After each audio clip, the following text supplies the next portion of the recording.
Mei, was hat der Bur denn hier schon wieder auf dem Tisch stehen? Servus und herzlich willkommen bei Gipfelholz. Ich bin der Jens und wir schauen uns heute einen Mopa-Laser mal genauer an. Was ist denn das denn bitte schon wieder? Ja, ein Mopa-Laser ist relativ verwandt oder er ist verwandt einfach mit dem Faserlaser. Und ihr habt es mich so oft schon gefragt, ob ich mir nicht mal so einen größeren Faserlaser einfach mal anschauen könnte, so ein bisschen stärkeres Modell. Und ich habe mir gedacht, ja, warum nicht gleich einen Mopa-Laser? Den Unterschied, den klären wir gleich mal auf, was das der Unterschied überhaupt zu einem Faserlaser ist. Denn ein Mopa-Laser ist jetzt schon mal noch eine Stufe ein bisschen höher angesetzt und deshalb habe ich mir den einfach mal besorgt. Und ich habe ihn jetzt schon mal, ja, ich meine, zusammengebaut muss man ja nicht viel. Er steht schon mal hier auf dem Tisch. Ich habe ihn auch schon getestet und werde euch darüber berichten. Wir werden mal das Gerät genauer anschauen. Das sind hier stolze 80 Watt hier, was ich Laserleistung auf dem Tisch stehen habe als Mopa-Variante und die wollen wir uns einfach mal genauer anschauen. Wir werden uns natürlich auch die ganzen Werte anschauen. Ich werde euch erklären, wie man das am besten einbindet in Lightburn und. Da werden wir uns einiges anschauen, also seid einfach gespannt. Ich habe es ja gerade eben schon erwähnt, dass der Mopa-Laser verwandt mit dem Faserlaser ist. Er hat also das gleiche Strahlmedium mit 1064, ca. 1064 Nanometer.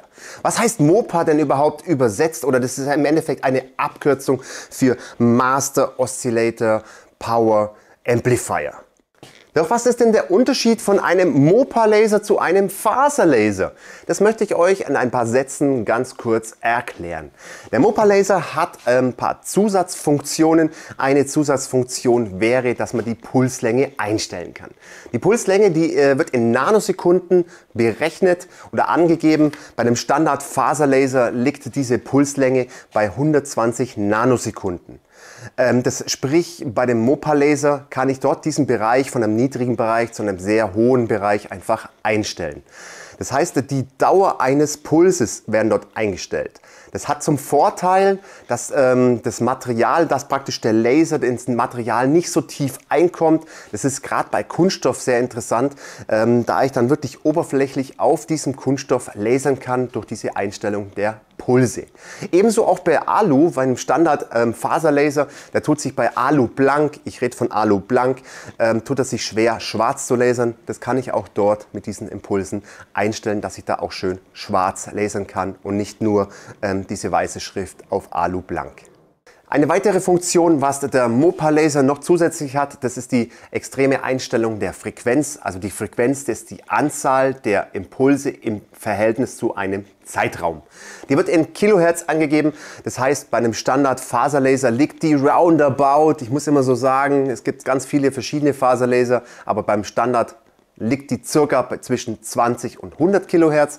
Und jetzt in diesem Fall bei diesem 80 Watt Gerät von Monport, der Mopa-Laser, der liegt in dem Bereich von 1 bis 3000 Kilohertz, wie es in der Angabe steht. Das war jetzt ganz kurz mal nur angekratzt, was der Unterschied zwischen einem Mopa und einem Faserlaser ist. Ihr seht selber, dass ich beim Mopa-Laser die Laserparameter, sprich die Pulsdauer, die Pulsfrequenz und die Pulsenergie fast unabhängig voneinander einstellen kann. Dadurch habe ich mehr Flexibilität bei den Einstellungen der Parameter und kann dadurch sehr variabel das Ganze einsetzen und vor allem bei Bedarf wirklich speziell aufs Material einstellen. Der Mopa-Laser ist geringfügig teurer wie ein Faserlaser. Also das müsst ihr dann natürlich selber entscheiden, ob ihr diesen kleinen Aufpreis zahlen möchtet für mehr Einstellungen, für genauere Einstellungen. Das müsst ihr dann selber entscheiden, je nachdem, welche Materialien ihr lasert. Jetzt wollen wir uns den Laser mal genauer anschauen von Monport, den Mopa-Laser 80 Watt. Und zwar, wie wird er denn überhaupt geliefert? Er wird geliefert in einer Kiste. Ihr seht hier zwei Einheiten. Das ist die Haupteinheit. Dort wird alles, dort ist die ganze Elektronik verbaut. Dort wird auch der Laserstrahl erzeugt, die ganzen Lüfter. Alles ist in dieser Einheit verbaut. Ein- und Ausschalter und. Durch dieses Kabel, was hier hinten rauskommt, das ist hier ein schönes langes Kabel mit Knickschutz. Dort ist die Faserleitung. die in die zweite Einheit reingeht. Dort ist einfach noch eine Höhenverstellung hier und die wird dann hier weitergeleitet. Also es ist jetzt mal nur kurz ganz einfach erklärt, kommt dann hier über diese kleinen Spiegel, die dann hier rotieren, so richtig schnell flitzen. Ich nenne es immer Flitzlaser. Und über diese Linse erzeugt es dann praktisch hier diesen Laserstrahl. Zu der Linse muss ich noch dazu sagen, das ist jetzt eine 175 mm auf 175 mm. Haben wir hier einen Laserbereich, also der ist jetzt gar nicht mal ganz so klein. Es gibt aber noch andere Linsen, also es gibt eine 200 auf 200, 300 auf 300er Linse und so weiter, auch noch kleiner im Endeffekt. Aber dann haben wir auch jedes Mal auch andere Laserparameter. Also diese ganzen Werte, die ich jetzt habe, die beziehen sich alle auf diese 80 Watt mit einer 175 mm Linse. Was wird denn sonst noch alles mitgeliefert? Im Endeffekt noch eine Laserschutzbrille. Wir haben noch ein bisschen Werkzeug mit dabei. Das ist ein komisches Fußpedal, das werde ich euch auch noch mal nachher erklären, wozu dieses Fußpedal im Endeffekt da ist. Sonst ist noch ein wichtiges Papier drin. Dieses Papier ist beim Montport, wird das Ganze mitgeliefert. Das nicht wegschmeißen, das ist nämlich sehr, sehr wichtig. Inklusive diesen USB-Sticks, der ist nämlich auch ganz wichtig. Da sind nämlich ein paar Daten drauf zur Einrichtung für Lightburn, das wir natürlich uns nachher mal genauer anschauen werden. Hier oben setzt ihr eine kleine Handkurbel, dadurch wird der Fokus eingestellt von diesem Laser. Der Laser hat jetzt keinen Autofokus, was mich wiederum aber überhaupt nicht stört, weil der Fokus wirklich innerhalb von ein paar Sekunden eingestellt ist. Wir sehen hier den Arbeitsbereich, den wir haben. Die Größe ist ja 175 auf 175 ist praktisch der Laserbereich. Die Arbeitsfläche hat 320 auf 320 mm. Die ist natürlich größer, also wir können auch größere Linsen einfach einsetzen. Und wir sehen hier auch noch ein Lochraster mit Gewinde da drin. Mit diesem Gewinde können wir dann irgendwelche solche Schienen, solche Winkel können wir da praktisch dann hinmachen, Schienen, damit wir dann beim Lasern einfach was in die Ecke legen müssen und nicht jedes Mal ausrichten müssen, und das können wir dann einfach mit diesem Gewinde und mit diesem Lochraster einfach dort festschrauben. Im vorderen Bereich seht ihr noch einen Ein- und Ausschalter mit Schlüssel zum Absperren. Dieser Knopf hier ist auch noch sehr, sehr wichtig und das finde ich richtig cool, dass man den hat, denn das ist nämlich der Schalter für die Laserquelle. Sprich, ich brauche den gar nicht anschalten, ich schalte einfach nur mal den Laser an, dann hat er schon mal Verbindung zum Computer, kann dann am Computer einfach alles vorbereiten, alles einstellen, alles Mögliche machen, und wenn ich dann loslasern will, erst dann drücke ich diesen Knopf und dann geht auch die Laserquelle an, sprich auch die ganzen Lüfter laufen dann. Also werde ich von dem Krach, was der Laser dann im Endeffekt macht, verschont. Notaustaster haben wir hier auch noch an der Seite. So, das war jetzt mal eine kleine Erklärung zu diesem Gerät. Wir werden uns natürlich das Ganze in Einbindung Lightburn auch noch mal anschauen. Das ist ganz klar, wie man die Linse kalibriert und so weiter und so fort. Aber ich muss euch jetzt noch was erzählen, denn mir ist nämlich auch was passiert. Aufmerksamen Zuschauern ist es vielleicht schon aufgefallen, dass da ein Lasermuster drauf gelasert worden ist, ein Speedtest. Das ist jetzt aus Versehen passiert. Ich habe den Laser natürlich vorab schon mal getestet, bevor ich jetzt anfange, hier euch das Ganze zu erzählen, damit ich keinen Stuss erzähle. Gut, er hatte nämlich einen Transportschaden. Ich habe da irgendwas eingestellt, Muster drauf gelasert und sonst irgendwas, und irgendwann mal, butsch, ist es weggesprungen und es hat ganz woanders weiter gelasert. Da habe ich mir gedacht, was ist denn das? Habe den Support kontaktiert, die haben sich darum gekümmert, haben angeschaut, was könnte es sein, was ist defekt, haben mir das defekte Ersatzteil praktisch oder das neue Teil zugeschickt, und wir haben rausbekommen, es war dieser Kopf hier, da ist irgendwas nicht in Ordnung, hatte einen Transportschaden. Das ist praktisch das Galvanometer, nennt man das, glaube ich, und das haben wir einfach ausgetauscht und es funktioniert jetzt echt top. Ich muss sagen, vielen Dank an den Support von Montport, hat echt top funktioniert und der Laser, der lasert jetzt, wie er soll. Was ich euch natürlich jetzt empfehlen kann, ist gleich am Anfang, nicht, dass ihr dann auch so einen verdreckten Arbeitsbereich habt wie ich. Wenn ihr das Lochraster nicht benötigt, nehmt euch doch einfach ein Opferblech. Das ist einfach ein Edelstahlblech hier, passend zugesägt auf die Größe. Dann könnt ihr das einfach drüber legen und somit bleibt euer Arbeitsbereich einfach länger schön. Solltet ihr praktisch diese Lochraster mit diesen Schienen nicht gerade verwenden. Jetzt möchte ich euch noch mal ganz kurz zeigen, wie man den Laserfokus einstellt von dem Laser. Vom Werk aus kommt der eigentlich schon richtig eingestellt. Ich musste natürlich noch mal alles neu justieren, da ich einen neuen Kopf hatte. Das ist jetzt so, diese zwei Punkte, diese und den kann ich praktisch auch oben am Kopf ein- und ausschalten, aber ich lasse ihn natürlich immer an. sonst kann ich den Fokus ja nicht einstellen. Und zwar müssen diese 3 Punkte einen Punkt ergeben und somit ist der Laser richtig vom Fokusbereich eingestellt. Also ich sehe, wenn ich jetzt runterkurbel, dann kommen wir zueinander und diese 3 Punkte ergeben irgendwann mal einen Punkt. So, jetzt ist es ein Punkt und somit ist der Laser richtig vom Fokusbereich eingestellt. Ihr könnt es natürlich auch, wenn ihr da nochmal Feineinstellungen machen wollt, könnt ihr diese 2 Punkte, den und den könnt ihr dann einfach nochmal oben am Laser, ja, ich sage jetzt mal, fein justieren, sollte was trotzdem nicht stimmen. Jetzt möchte ich euch noch zeigen, wie man den Fokus richtig einstellt, wenn ihr nicht wisst, was euer Fokus ist. Das ist ganz einfach. Ihr nehmt euch ein Quadrat. Also normalerweise ist es jetzt so, dass ich das Ganze nach der Einbindung von Lightburn erklären müsste, aber ich zeige es euch jetzt schon mal gleich. So, also merken. Ihr zeichnet euch ein Quadrat, ihr seht es ja hier auf unserem Opferblech. Opferblech einfach nehmen. Brille ist ganz wichtig, dass ihr die aufsetzt. Und so, jetzt kannst du das Ganze loslasern und wenn er dann loslasert, also langsame Geschwindigkeit, und wenn er dann loslasert, dreht sie einfach mal nach oben und nach unten. In dem Moment, wo der Laser am lautesten und am hellsten ist, das ist der richtige Laserbereich. So, starten wir mal los. Ihr seht es nach oben, wird er ganz schwach und leise und nicht so hell und umso niedriger ich jetzt gehe, so, jetzt bin ich zu niedrig, jetzt passt es wiederum nicht, also gehe ich dann wieder hoch.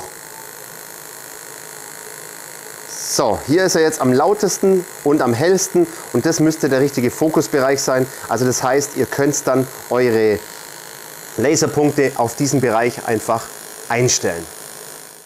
So, meine Lieben, einen großen Punkt habe ich, der ist mir sehr, sehr wichtig und ich werde es in jedem meiner Laservideos immer und immer wieder erwähnen. Thema Sicherheit.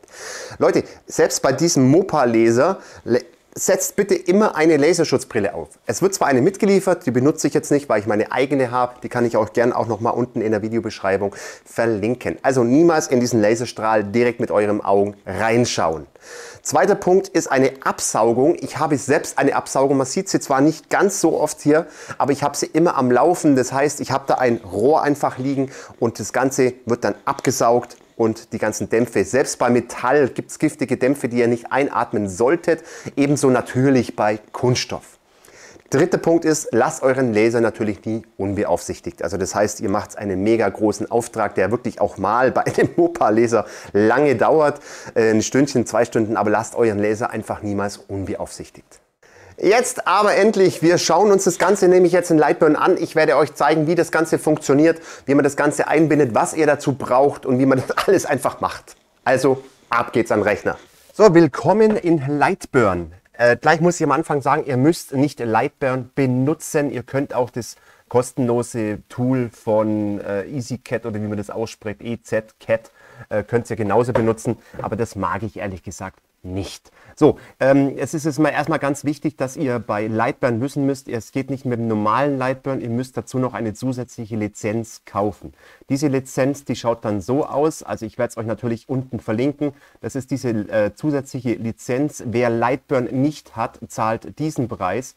Wer aber Lightburn einfach nur updaten will, kann ich euch auch nochmal verlinken. Also nicht den Fehler machen, dass ihr dann das neu kauft, sondern es gibt nämlich ein Upgrade für das Lightburn Software. Verlinke ich euch unten.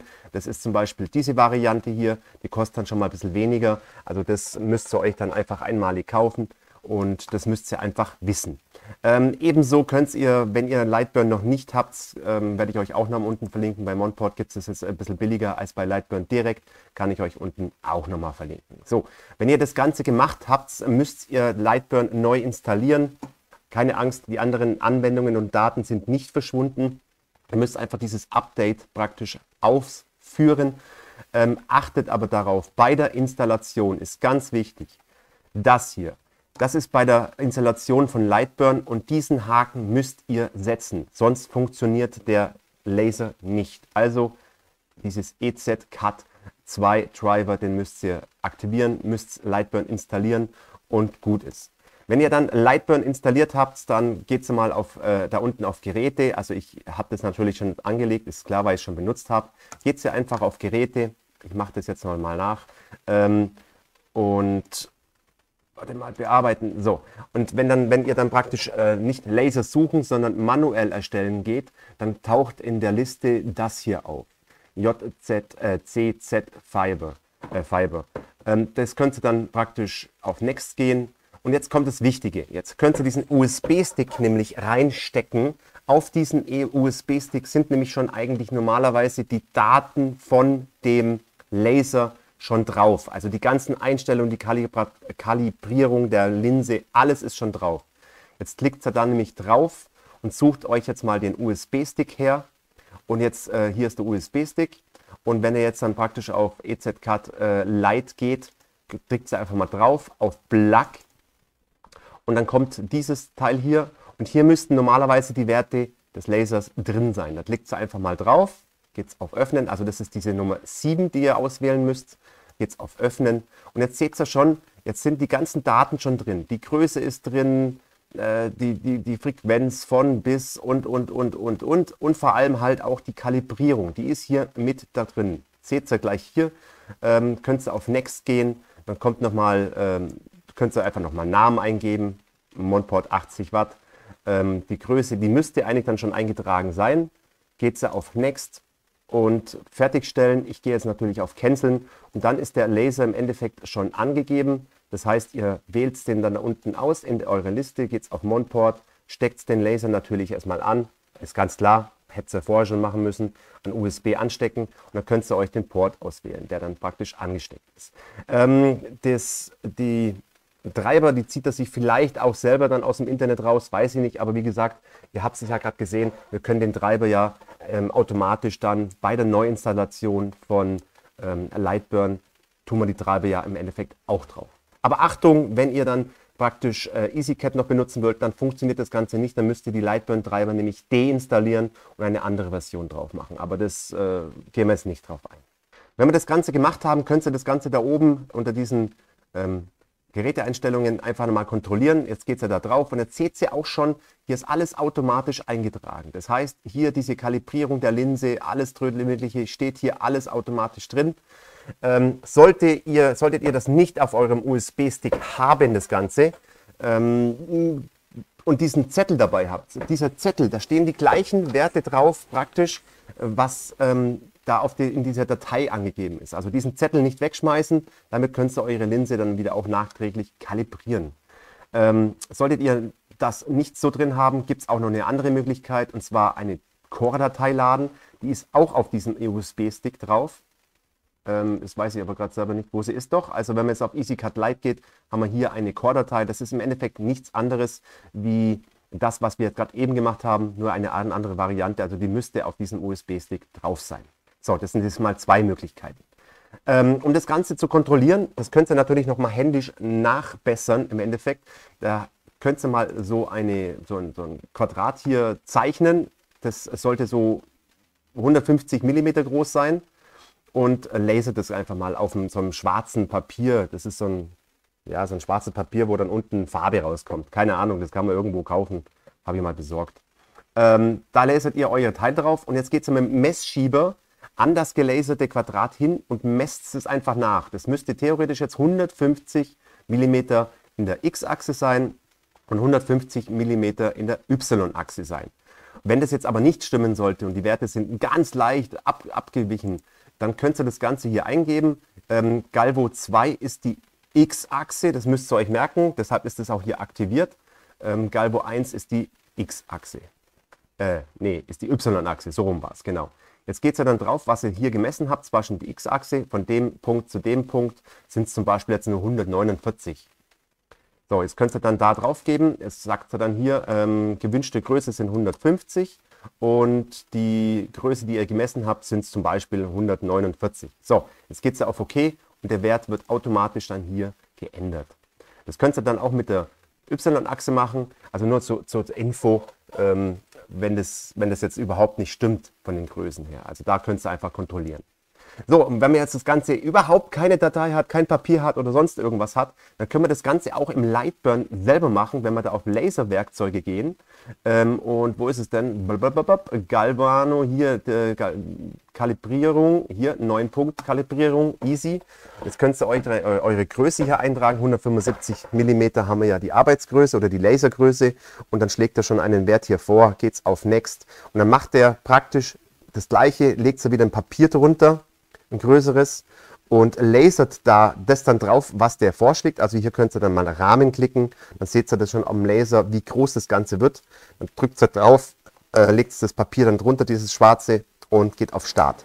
So, und dann lasert der praktisch was drauf und macht einfach dann diese Schritte nach, was da drin steht. Da müsst ihr dann 9 Punkte messen an diesen aufgelaserten und diese 9 Werte müsst ihr da eintragen.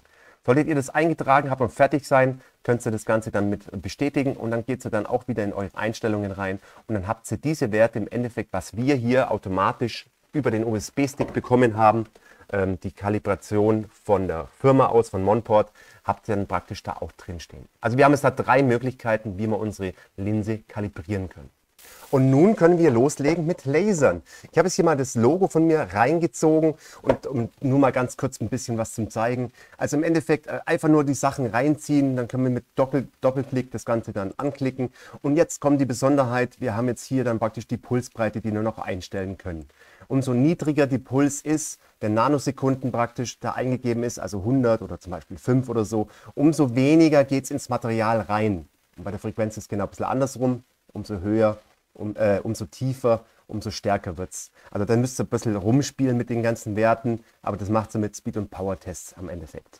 So, jetzt können wir hier die Geschwindigkeit einstellen, maximale Leistung einstellen, Frequenz, Pulsbreite, Durchläufe. Und jetzt ist es auch noch das richtig Coole, wer aus dem Diodenlaserbereich kommt, der weiß, dass zum Beispiel beim Diodenlaser 0,01 eigentlich das Maximum ist, was wir einstellen können. Wir können aber hier runtergehen bis 0,0010. Das heißt, wir haben da eine Linienbreite pro Zoll oder Linien pro Zoll mit 25.399. Und wenn man das praktisch beim Diodenlaser nochmal mal sieht, dann sind wir ja bei einem ganz anderen Wert, dann sind wir bei 2540. Also das ist schon mal ein riesengroßer Unterschied. Hier könnt ihr noch den Scanwinkel einstellen, also ich mache da meistens 45 Grad, aber das müsst ihr auch ein bisschen selber rausbekommen und vor allem die Kreuzschraffur könnt ihr auch noch einstellen und praktisch macht der Laser das automatisch, geht dann einmal nach links und geht einmal von rechts rüber und lasert das Ganze dann von 2 Seiten im Endeffekt. Aber da müsst ihr selber ein bisschen rumspielen. So, und zwar ist es jetzt das Coole, wir haben ja bei diesem Laser keine Kamera. Und wir brauchen auch keine Kamera dazu, denn wenn ich jetzt zum Beispiel jetzt auf Start gehe, dann kommt dann erstmal dieses Fenster. Das heißt nicht, dass er gleich loslasern wird. Aber ihr seht es jetzt gerade an der Kamera. Ich hoffe, ihr könnt es ganz gut erkennen. Die Kontur von dem Logo wird durch den Laser einfach nachgezeichnet. Also ihr könnt es so perfekt einfach ausrichten. Ihr könnt dann aber auch jetzt sagen, ich gehe das Ganze auf Grenzen. Dann wird einfach nur dieses Quadrat oder das Rechteck einfach angezeigt, wo es gelasert wird, wie groß das Logo im Endeffekt rauskommt, die Ecken. Die Kanten. Und das ist richtig geil und deshalb brauchen wir da überhaupt keine Kamera, weil wir können das einfach einstellen. Wir können es auch da noch ein bisschen rumspielen, nur Außenform, Bildgrenzen, Rumpf und so weiter. Das müsst ihr halt einfach noch mal ein bisschen anschauen. Aber das ist mal richtig geil, dass wir da überhaupt keine Kamera brauchen. Das Krasse dabei ist auch, dass wir halt wirklich mit Geschwindigkeiten fahren können. Das sind wir aus dem Diodenlaserbereich überhaupt nicht gewohnt. Bitte achtet darauf, dass bei Faserlaser und bei Mopa-Lasern, dass es da Millimeter pro Sekunde ist. Wer aus der Diodenlaserschiene kommt, der weiß, dass es dann Millimeter pro Millimeter pro Minute sind. So war's. Heieiei. Und wir können da halt wirklich maximale Geschwindigkeiten fahren. Bis 7000 können wir da fahren. Und 7000 ist natürlich schon ein enormer Wert. Das müssen wir mal ausrechnen. Wo liegen wir denn da bei 7000? Da liegen wir bei 420.000 Millimeter pro Minute. Also das ist natürlich eine enorme Geschwindigkeit. Bin ich jetzt ehrlich gesagt auch noch nie gefahren, aber selbst wenn man so auf 4.000 oder 3.000 geht, ist es ja schon enorm und ein Unterschied zum Diodenlaser. Ach genau, bevor ich es jetzt vergesse, wenn ihr dann diese Sachen machen wollt, diese Speed- und Power-Tests, da geht es ja hier einfach bei Laserwerkzeuge auf Materialtest und könnt das Ganze einstellen. Ihr könnt das Ganze auch speichern, also zum Beispiel Edelstahl, könnt ihr dann hier einstellen, Kilohertz und Puls, also Frequenz und Puls sind hier eingestellt. Ich kann auch das Ganze aber variieren. Ich kann auch sagen, ich will es im Intervall haben, ich will es Leistung haben, ich will es Geschwindigkeit haben, Frequenz und Puls.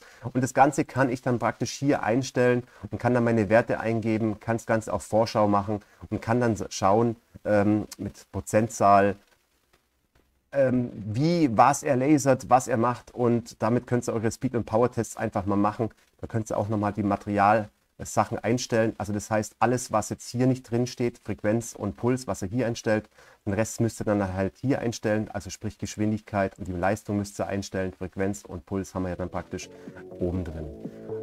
Und da schaut ihr jetzt einfach mal durch, wie das Ganze funktioniert, und so könnt ihr euch langsam einfach ranarbeiten. Also, wie gesagt, wir schießen jetzt los mit Lasern, seid gespannt und wir besprechen das nach alles nochmal zusammen und schauen uns das Ganze nochmal an.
Boah Leute, das war jetzt mal richtig geil. Könnt ihr mal gerne unten in die Kommentare reinschreiben, wie ihr so ein Teil hier findet. Macht richtig, richtig Spaß und wir haben da schon einiges durchgelasert. Aber ganz ehrlich, es war nur mal ein bisschen angekratzt. Das, was wir gerade gelasert haben, was der Laser noch alles wirklich so kann.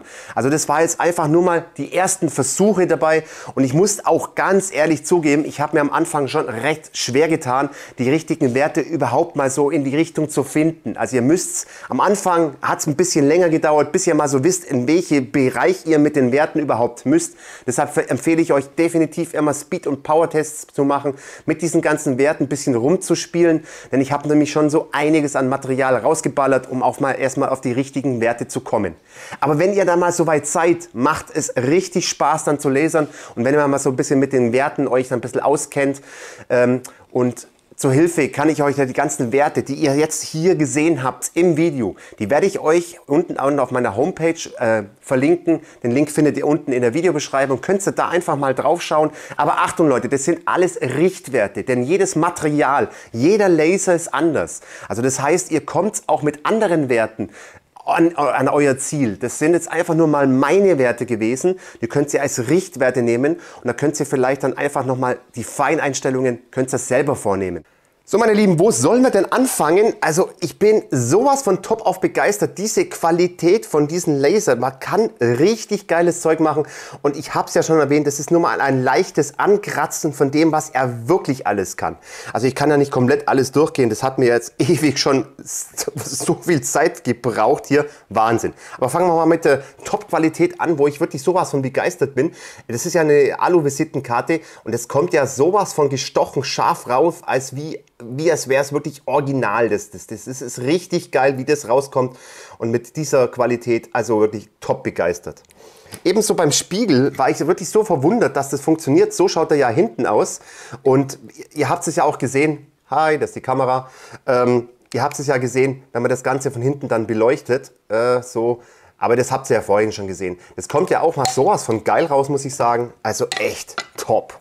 Was mich auch so verwundert hat, ist das hier. Das ist ja wirklich auf Alu blank einfach drauf gemacht, dasselbe Bild. Und es kommt ja auch mal von der Qualität ja mal sowas von geil raus. Und das auf Alu blank. Also das habe ich jetzt mit einem anderen Laser noch nicht wirklich geschafft. Jetzt schauen wir uns noch mal ganz kurz das farbig Lasern an. Ich habe schon mal ausgelegt hier. Es kommt richtig geile Farben raus. Ihr seht, wie die Regenbogenfarben hier sind. Vielleicht machen wir da noch mal ein extra Video drüber. Müssen wir mal schauen. Es ist auch richtig cool reproduzierbar, die Farben. Also das heißt, wenn ihr das gleiche Material habt, wenn ihr die gleiche Materialstärke habt, dann könnt ihr das echt super reproduzieren. Ich habe da mal einen Versuch gemacht.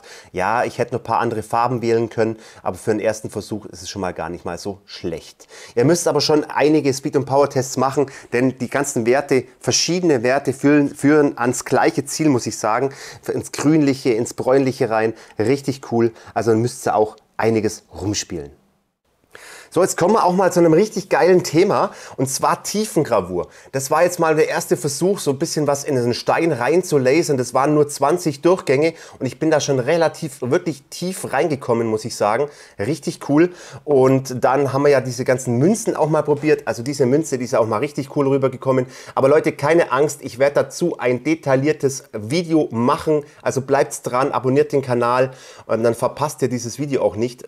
Ein detailliertes Video machen, wie das richtig funktioniert, so eine Münze zu gravieren. Also ich finde das ja auch mal richtig cool einfach nur. So schaut es ja original aus von hinten und dann das hier rein zu gravieren, richtig geil. Ich meine, ebenso diese Schlüsselanhänger, ich meine, das ist Kindergarten, das kann jeder andere Laser im Endeffekt auch die Diodenlaser, ist kein Stress, aber nicht in dieser Geschwindigkeit. Leute, ich brauche für so ein Teil 4 Sekunden, 5 Sekunden, dann ist das wirklich fertig. Fertig. Also richtig, richtig geil. Die Geschwindigkeit, womit ich dann fahren kann und die Qualität, die am Schluss dann rauskommt, richtig gigantisch. Ja, Kupfer ist auch kein Problem, verzinktes, das ist verzinktes, Stahlblech ist auch kein Problem, kriege ich auch verschiedene Farben drauf, von schwarz bis weiß, alles mögliche.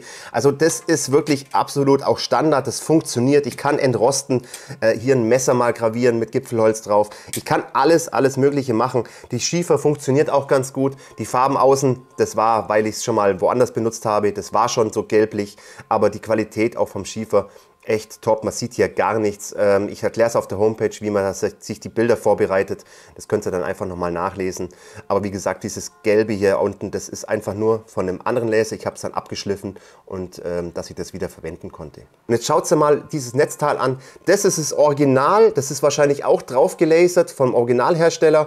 Und darunter ist dieses Gipfelholz drauf. Ich sehe hier gar keinen Unterschied vom Original zu meinem draufgelaserten. Also das kommt mal auch richtig cool raus und da muss man einfach mit diesen Pulslängen einfach spielen.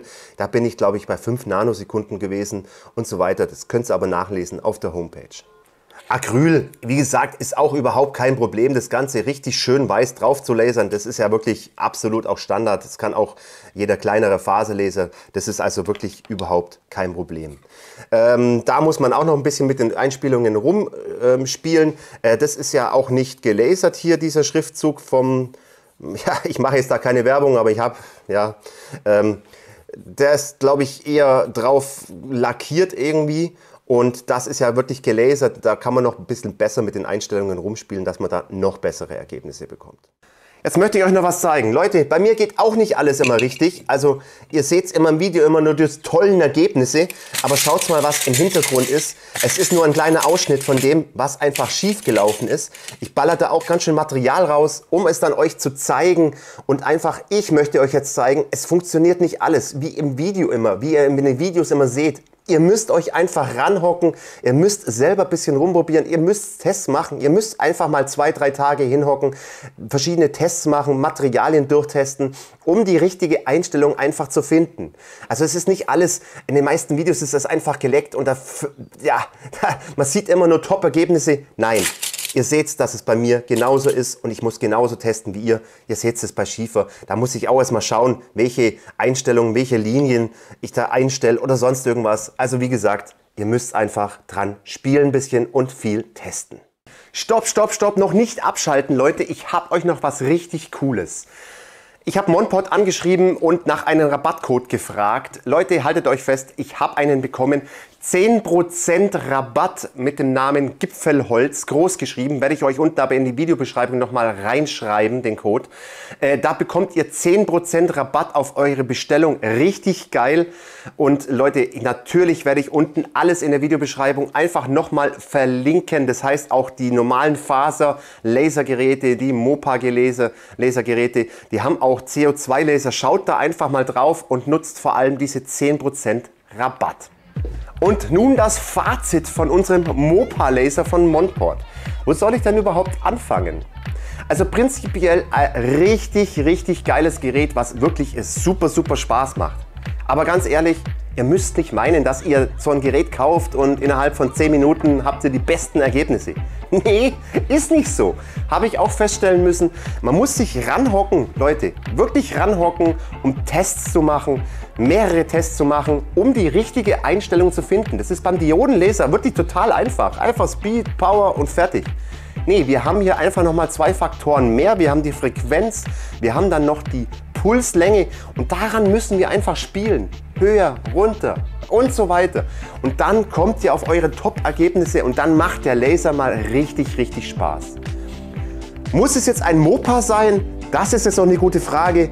Es kommt immer darauf an, was ihr machen wollt. Wenn ihr sagt, dieser geringe Aufpreis, der ist mir total egal. Ich kann dann einfach viel mehr Materialien machen. Ich kann viel mehr an der Qualität arbeiten dran, am Ergebnis arbeiten kann, dann sagt ihr, geht's auf den Mopa-Laser, alles gut.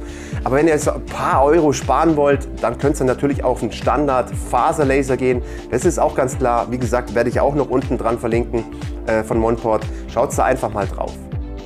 Ich glaube, ich habe noch was vergessen zu erwähnen beim letzten Mal. Ich habe doch gesagt, diesen Fußschalter wollte ich euch erklären. Das ist ganz einfach. Kann man hier hinten anstecken. Man kann dann auf Start drücken. Dann geht ja erstmal dieses los. Und dann kann man im Endeffekt mit Laserbrille natürlich, Leute, nebendran stehen, kann das ausrichten. Drückt da einfach auf den Knopf und schon schießt der Laser los, ist dann fertig. Drückt nochmal drauf. Also ihr könnt ja eure Serie im Endeffekt produzieren, ohne an den Rechner laufen zu müssen und da irgendwas immer mit der Maus rumzuklicken. Leute, ich habe ein Problem. Ich suche die ganze Zeit einen negativen Punkt, was ich euch noch nennen kann. Ich finde nichts Negatives. Ich hatte keine Probleme, außer mit dem Kopf. Da kann Monport aber und der Laser nichts dafür. Ausgetauscht, fertig, gut. Autofokus fehlt vielleicht, aber das ist jetzt auch nicht schlimm. Hey Leute, ich kann hier an der Kurbel einfach drehen, das ist doch gar kein Stress im Endeffekt.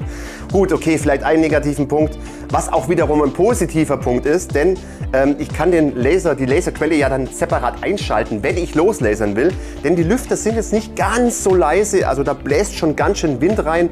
Da sind auch 3 Lüfter hier verbaut, also man hört das Geräusch schon ganz schön beim Lasern, muss ich sagen.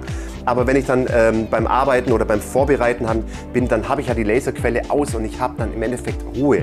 Also das ist jetzt vielleicht, das ist nicht wirklich negativ. Also im Endeffekt sind alle Laser jetzt nicht zum Schlafen gedacht. So Leute, wir sind am Ende des Videos, aber wir sind noch nicht wirklich am Ende mit dem Laser, denn es gibt noch so einiges zu besprechen, kann ich sagen. Deshalb wird es noch 1 oder 2 Videos einfach nochmal dazu geben. Ein Video wird definitiv die detaillierte Erklärung sein, wie das Ganze mit der Tiefengravur funktioniert auf Stein, auf seine Münze und so weiter. Das werden wir uns einfach nochmal genauer anschauen. Deshalb abonniert den Kanal, lasst einen Daumen da, wenn es euch gefallen hat. Vergesst die kleine Glocke nicht, dann verpasst ihr nichts mehr von Gipfelholz. Ich würde sagen, bis zum nächsten Mal und Servus aus dem Allgäu.